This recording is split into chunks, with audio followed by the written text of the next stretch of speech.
What's good, YouTube? It's KB with Just Do Boxing back with another video.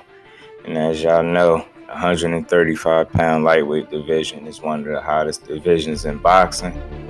So it got me to thinking, I just came up with a video and it made me pose the question, which fighter, what's the next fighter at 135 pounds that's going to lose their O next?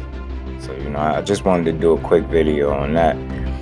As you see up on the screen, you got Gervonta Tank Davis, Devin the Dream Haney, George Kambosos Jr., Ryan Garcia, and Rolando Rolly Romero. Just to name a few of the more talked about names at lightweight. Pardon me if I'm missing some, but I just figured I'd do a video on this handful. So for Rolly Romero, 14-0, 12 knockouts, 5'8", 68-inch reach, 26 years old. He signed to Mayweather Promotions. As we know, he was scheduled to fight Gervonta Tank Davis, but had to pull out due to legal issues. So Tank ended up fighting a replacement opponent in an Eastside Pitbull Cruz. And we all know how that fight turned out, but let's stay on Rolly for a quick minute. His last fight was July 17, 2021 against a 24-1-1 with 8 KOs Anthony Yiggett, who he TKO'd in the 7th round in a fight that he controlled from the start. He got hit a few times because, as we know, Rolly doesn't have the best defense and he's there to be hit. Plus, he likes to mix it up, so it makes it more entertaining and makes him more susceptible to getting hit clean. But Yiggett just didn't have enough power to keep Rolly off him. He couldn't get Rolly's respect even when he did land clean. Just ultimately he just got walked down. His power wasn't enough to get any respect, and it showed. And to me, watching the fight, it just looked like it was a matter of time before Rolly got him out of there. And, to Rolly's credit, he ended up knocking him out in the 7th round in a stay busy type of fight, in my opinion. This might have been Rolly's most experienced opponent on his resume, but I don't think it's the most skilled opponent, because we all know he fought Jackson Arnaz a couple fights ago, and a lot of people felt like he was gifted a decision there. So like I said, Yiggett might have been his most experienced in terms of fights and things like that, but I don't think he was the most skilled opponent Rolly faced. And it showed. He landed a few punches. Like I said, nothing to really trouble Rolly. And Romero was able to get him out of there in 7. And I think for Rolly, I think he definitely needs to work on his defense. He's not defensively responsible. He's there to be hit. Doesn't move his head off the center line often. So he definitely lacks defense. He has real power, legit power. I'll give him that. He has kind of, some slow feet. To me, his feet are a little slow, but I think he relies on his power a little bit too much. I think he throws every punch at the same speed. He don't have any variation on his punches. Everything is a fastball. I think with a fighter like Tank, I think he'd be tailor-made for Tank. I think if that fight were to happen, I think we're gonna see an amazing knockout from Tank Davis. Rolly definitely is levels beneath Tank. No disrespect to Rolly, that's just what I see in terms of fighters. What they shown me so far, I haven't really been that impressed with Rolly. I see power, I see some skill, but I hear him doing more talking than fighting. We all know how that could rub a supporter of the sport. You rather see the fighters doing more fighting than talking. And in Rolly's case, he's been doing the opposite, more talking than fighting. And even though, he had to pull out of this Tank fight initially, hopefully we get this sometime down in the near future, should I say, because Tank said he still would be open to fighting Rolly. And we all know Rolly keep claiming every chance he get, every chance the camera turn on, how he gonna knock Tank out. So let's see it. I wouldn't mind seeing that. I wouldn't mind seeing Rolly I wouldn't mind seeing Tank shut him up, But for me, Rolly would be coming in at number 5 on this list as potential, one of the next fighters to lose their O at 135 pounds. So he number 5 for me. Next up on the list for me, coming in at number 4, is none other than King Ryan Garcia. Where do I start with this guy? Let's start by saying he's 21-0, 18 knockouts, 5'10", 70-inch reach. So he's definitely tall for this weight class. 23 years old. We know he's coming off a 7th round TKO over 20-3 Luke Campbell back in January 2nd of 2021. So it'll be over a year that he's been out the ring. You know, when the last time we seen him, he was dropped early by Campbell. I believe it was the 2nd round with a flush hook. And to Garcia's credit, you know, he got up off the canvas and fought back hard. You know, he ended up getting a stoppage in the 7th round with a body shot that Luke was unable to recover from. You know, he said, you know, even in one of the posts, he said that was the hardest he ever been hit. He said he wanted to get up, but he just couldn't. So big salute to Ryan Garcia for not only getting up off the canvas, showing some heart and some grit, but getting a finish with a stoppage with a hook to the body. You know, and I think that was a great stoppage. I think it was a great win.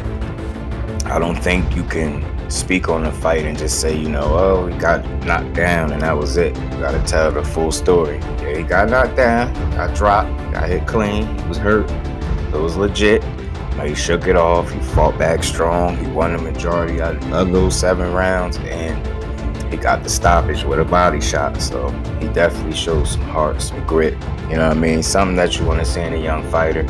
He shocked me a little bit getting up and finishing the way he did. And I can only give respect where it's due. So salute to Ryan Garcia for getting through his toughest test to date, being Luke Campbell. But gotta be real, you know, this guy, you know, he's been doing a lot of calling out and he's not fighting none of these guys. You know, he went on Mike Tyson's podcast. He called out Tank Davis.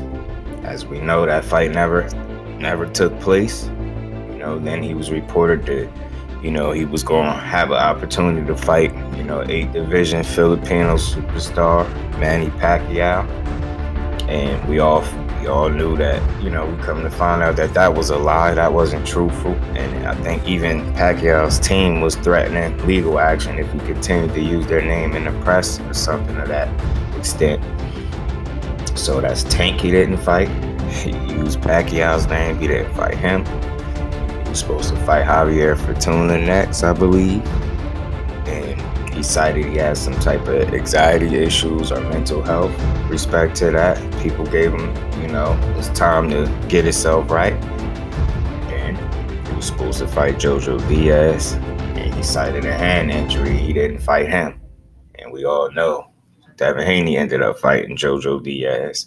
And now, more recently, Ryan Garcia, if you've been paying attention, he's going back and forth with the fighter Gervonta Tank Davis just beat and Isaac Pitbull Cruz. And you see Team Cruz and Ryan Garcia's team exchanging words, are going back and forth, and he's telling Ryan to sign a contract, and you know, it's just a lot of barking and back and forth. So I'm hoping, I'm very hopeful that they actually make this fight, because I see a pattern with Ryan Garcia, no disrespect to him, that you can't continuously, you know, call out fighters with credibility. And, you know, are you attaching your name to these fighters' names, and then time come, you finding a convenient excuse or a reason not to fight.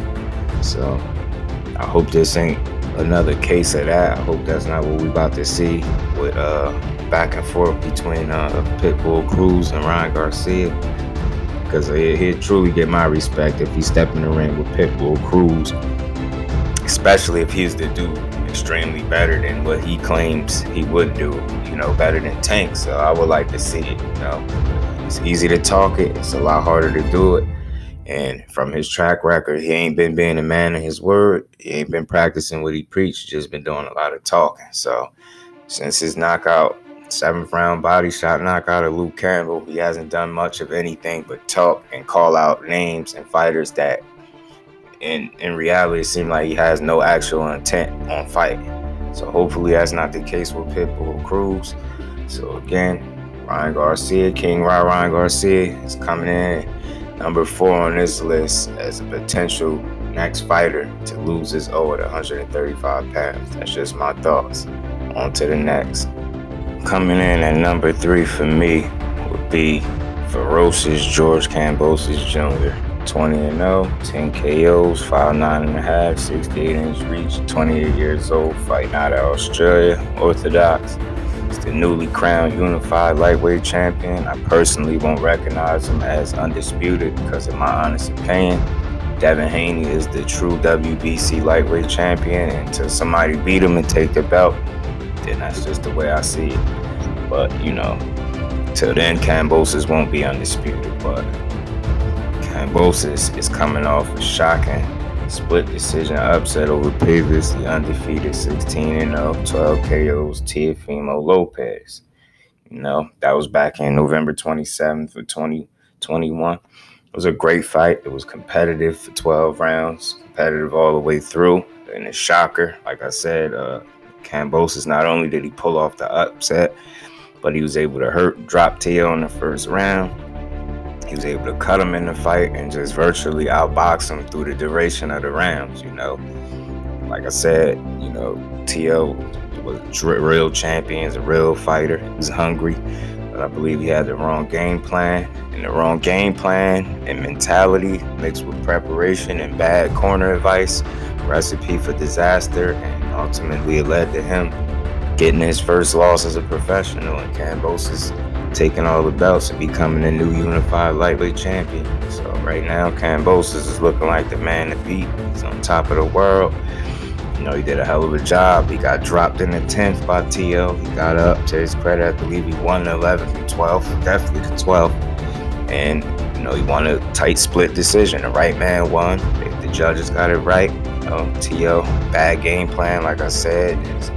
His advice from his corner, which was Teofimo Lopez Sr., was all over the place. You can just go back to the fight. He was telling him, hurry up and get this kid out of here. In the next breath, you heard him tell him to take your time and be patient. So you don't know which one you want him to do. Knock him out, hurry up and knock him out, or be patient and, take your time. So that being said, I think that shows some inexperience on Senior's behalf, and hopefully Teo learns from this. I think he can. I think he'll come back stronger from this.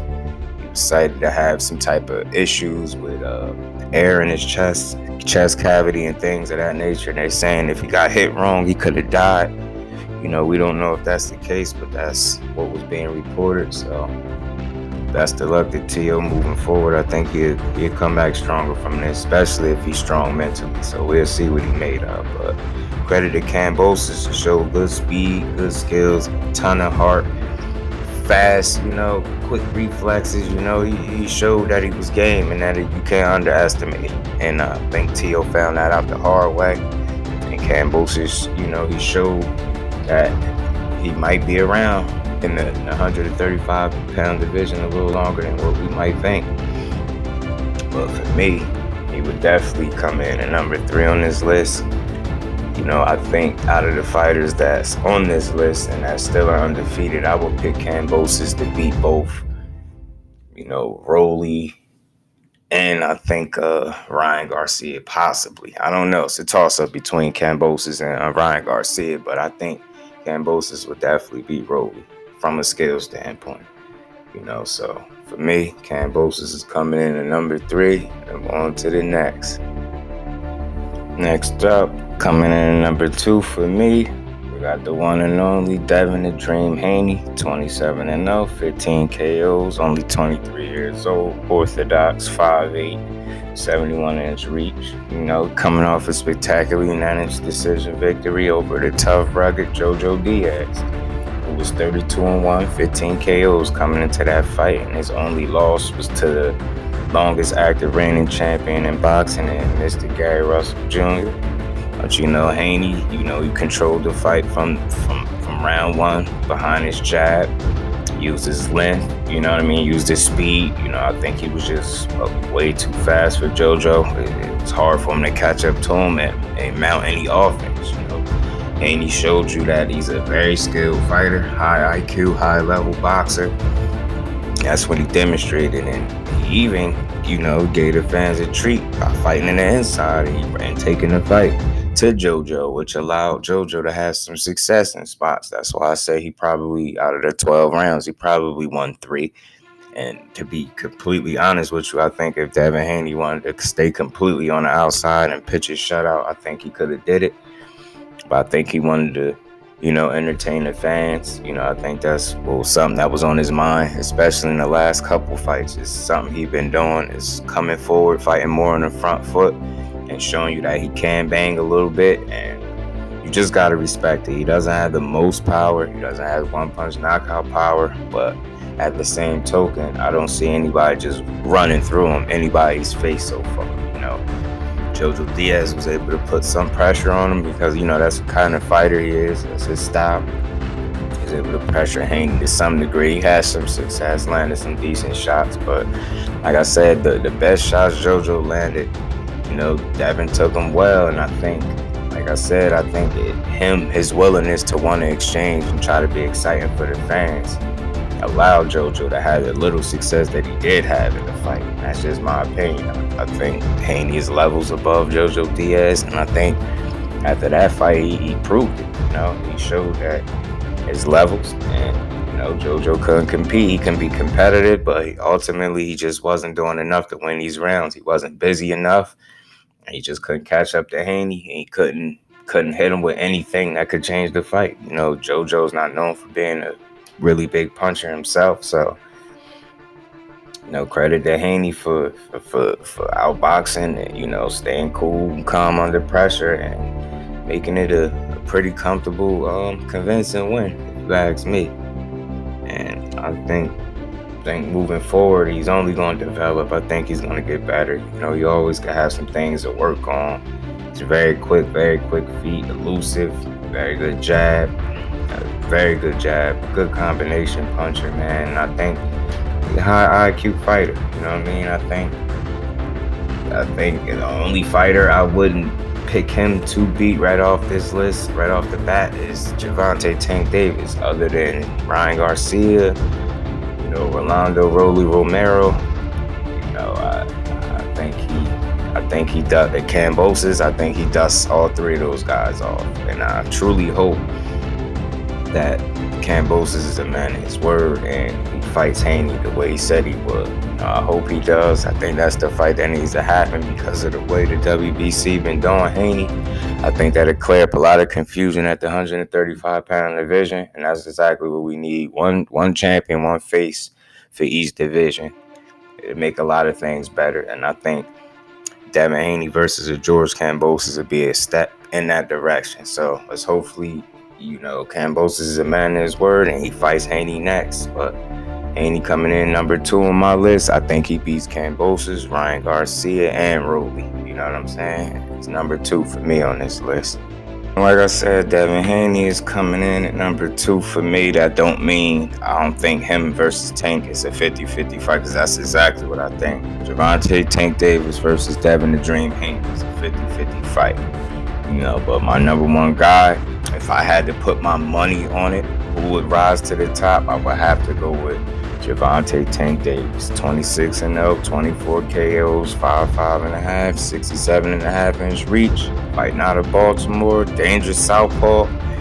We all know he was supposed to fight Rolly December 5th, but Rolly had to pull out with legal issues, so he ended up finding a replacement opponent in Isaac Pitbull Cruz, and he fought Tank tough to, a unanimous decision, though. He was competitive, shall I say. It was more competitive than it was tough, in my opinion.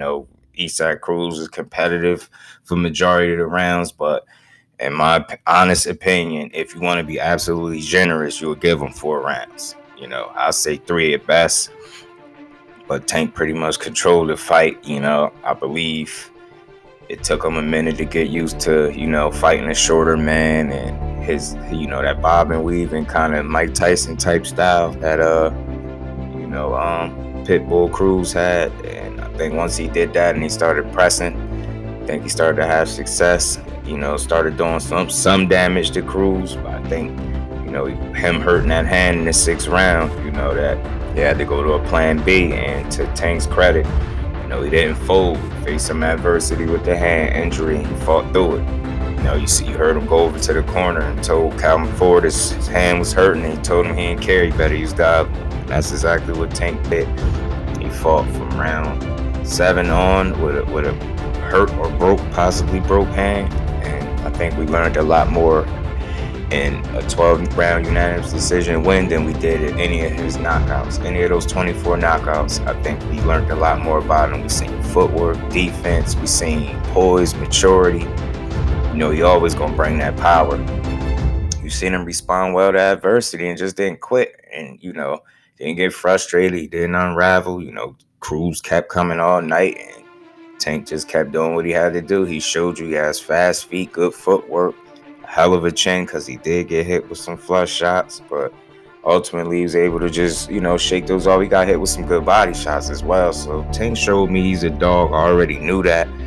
For the people, the doubters that think he can't box and he's just all power, I think he showed everybody that truly was watching the fight that he could box. Not only could he box, but he could get out the way. He got defense and a high IQ as well. So this is why Tank is coming in at number 1 on this list for me, as I think he would be one of the last out of the fighters to lose his O. That's just my opinion, because I think with him having an underrated IQ with fight-changing power, I just think that's a recipe to stay unbeaten for a while.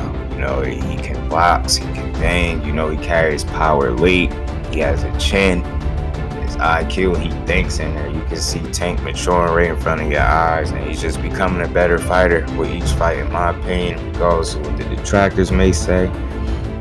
I think Tank is on his way to just continue to be a superstar. And I just think if, like I said, him versus Haney will be a 50-50 fight out of the fighters on this list. I think him and Haney washes the rest of the fighters on this list, and I think those will be the last 2 standing out of the 5 that's on this list. I'm not saying for sure Tank would beat Haney or Haney would beat Tank. I think those will be the last 2 remaining, last 2 standing, and it would be a true 50-50 fight. If, like I said, Tank would be number 1, because if I had to put my absolute money on him and bet, I would bet on Tank Davis, because that vibranium he got in his hands is no joke. And I think with him having such a high IQ and being able to box, and an underrated IQ at that, I think sometimes people can go in a fight sleeping on him and just thinking he's just strong, and he catch you with something you don't see, and that could be beginning of the end for you. So that's my thoughts on the scope of some of the 5 of the top dogs at lightweight. Y'all get in the comment section, let me know what y'all think. This video is way longer than I wanted to make it, but I just wanted to get y'all my thoughts and break down what I think about these fighters. I got Tank coming in at number 1, be the last one to lose his O. Get in the comment section, like, comment, subscribe as always. Y'all let me know if I gave the fighters on this list their just due. So that's what I do over here, Just Do Boxing. Y'all let me know if there's any fighters y'all want to hear about. And let me know who y'all think was going to be the last fighter to lose their O. Until the next one, I'm out. Peace.